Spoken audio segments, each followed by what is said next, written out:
Welcome to Decluttered. Let's look at which of the two numbers is bigger. Pause this video for a couple of seconds, think about it, and then come back to me for the solution. Before we go to the mathematical proof or the mathematical approach to this, let's intuitively try to understand this concept. If we have 1 square and 2 square, 1 square is 1, 2 square is 4. So 2 power 1. So 1 square is less than 2 power 1. If we have 2 cube and 3 square, 2 cube is 8, 3 square is 9. So again 2 cube is less than 3 square. If I have 3 power 4 and 4 cube, 3 power 4 is 81, 4 cube is 64, and now the equality sign changes. If I have 4 power 5 and 5 power 4, 4 power 5 is nothing but 64 into 60, and 5 power 4 is 625. 64 into 16 is bigger than 5 power 4.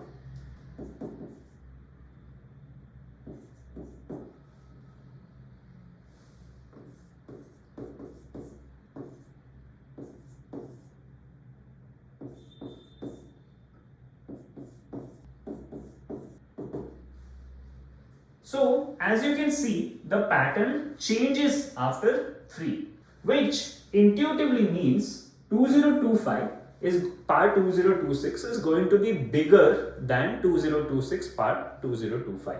Let's try to understand the mathematical proof behind this. If I divide both sides of this inequality or equality with the LHS, I have 1 on the right hand side, and I have 2026 power 2025 by 2025 power 2026. And this I can write it as 2026 by 2025, the whole power 2025 into 1 by 2025. If I take one of the denominator of 2025 outside, which the RHS I can write it as 1 plus 1 by 2025 power 2025 into 1 by 2025.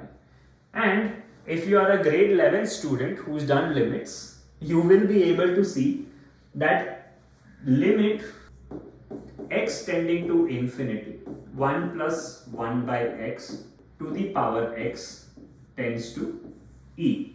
So any student who's done limits properly should be able to say that this value is close to 2.7. Let's understand this part, right? When we see 1 plus x to the power n, the thing that strikes our mind is a binomial expansion, which is 1 plus nx plus nc2 into x square plus nc3 into x cube plus so on plus ncn into x power n. Now, if I use 1 plus 1 by 2025 to the power 2025, this can be written as 1 plus 2025, which is n, into 1 by 2025 plus 2025 c2 into 1 by 2025 square plus so on plus 2025 c2025 into 1 by 2025 the whole power 2025. Now, if you observe, this term is 1, this term is 1, but all the terms from here individually are less than 1 and they keep going even further lesser than 1.